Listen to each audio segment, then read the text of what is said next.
शामली की धरती से जयंत और अखिलेश की जोड़ी ने पूरे वेस्ट यूपी में चुनावी हवा बना दी है। विजय रथ यात्रा में जन सैलाब उमड़ा और कार्यकर्ताओं का उत्साह आसमान पर था।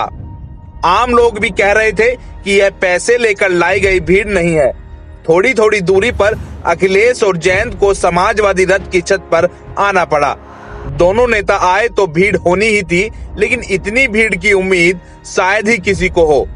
दोनों दल के कार्यकर्ताओं में समन्वय को और मजबूत करने का काम भी दोनों नेताओं ने कर दिया है। शामली जिले में ही नहीं बल्कि बागपत जिले से लेकर गाजियाबाद के लोनी तक जन सैलाब सड़कों पर दिखाई दिया।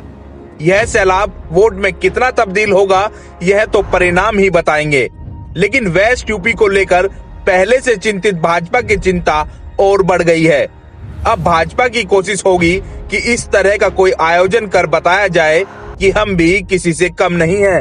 दरअसल वेस्ट की सीटों पर पहले और दूसरे चरण में ही चुनाव है और अपवाद छोड़ दें तो होता यही है कि पहले चरण से मजबूत संदेश जाए तो अंतिम चरण तक स्थिति और मजबूत होती चली जाती है। अब तक कहा जा रहा था कि प्रचार में भाजपा से गठबंधन पिछड़ रहा है, लेकिन अब सपा रालोद गठबंधन पीछे नहीं रहा। इससे पहले हुई प्रेस वार्ता में जयंत चौधरी ने वेस्ट की सियासत में बड़ा संदेश देने का काम किया और याद दिलाया 2018 में हुआ कैराना लोकसभा सीट का उपचुनाव। इसमें गठबंधन की उम्मीदवार तबस्सुम हसन ने भाजपा की मृगांका सिंह को शिकस्त दी थी, क्योंकि सपा की नेत्री तबस्सुम हसन रालोद के सिंबल पर चुनाव लड़ी थी। इस बार पश्चिम उत्तर प्रदेश की कई सीटों पर सपा के नेता रालोद के सिंबल पर चुनाव लड़ रहे हैं। शामली सीट पर तो जिस दल का सिंबल उसी दल का नेता उम्मीदवार है, लेकिन अन्य जिलों की सीट पर किए गए इस प्रयोग का संदेश वेस्ट की सभी सीटों पर जाएगा। जयंत ने साफ कहा कि इस बार भी जिन्ना हारेगा और गन्ना जीतेगा और औरंगजेब पाकिस्तान जिन्ना के मुद्दों पर चुनाव लड़ने वालों को भारी शिकस्त मिलेगी। कार्यक्रम शामली में था, लेकिन जयंत ने इसे कैराना की धरती ही बताया। दरअसल जयंत का संदेश यही था कि वोटों का ध्रुवीकरण न हो और बुनियादी मुद्दों पर वोट किया जाए।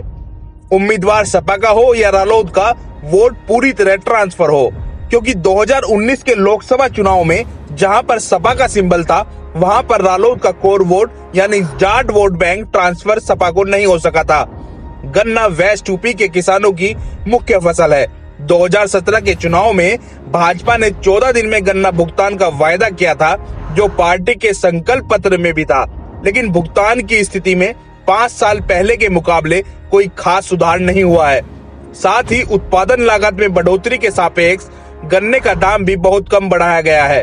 सपा के राष्ट्रीय अध्यक्ष अखिलेश यादव ने कहा, यह चुनाव भाईचारे बनाम डर का चुनाव है। मुख्यमंत्री पर गंभीर धाराओं में मुकदमे दर्ज थे, जो उन्होंने खुद ही वापस ले लिए। सपा रालोद गठबंधन की सरकार बनने पर यदि कोई शिकायत करेगा तो मुख्यमंत्री पर दर्ज मुकदमों पर विचार किया जाएगा। केंद्रीय बजट पर बोलते हुए कहा कि भाजपा इसे अमृत बजट बता रही है, तो क्या पिछले बजट जहर थे? भाजपा सरकार ने गरीबों के लिए सस्ते किए तो हीरे। भाजपा नेगेटिव पॉलिटिक्स कर रही है। गठबंधन भाईचारे को लेकर आगे बढ़ेगा।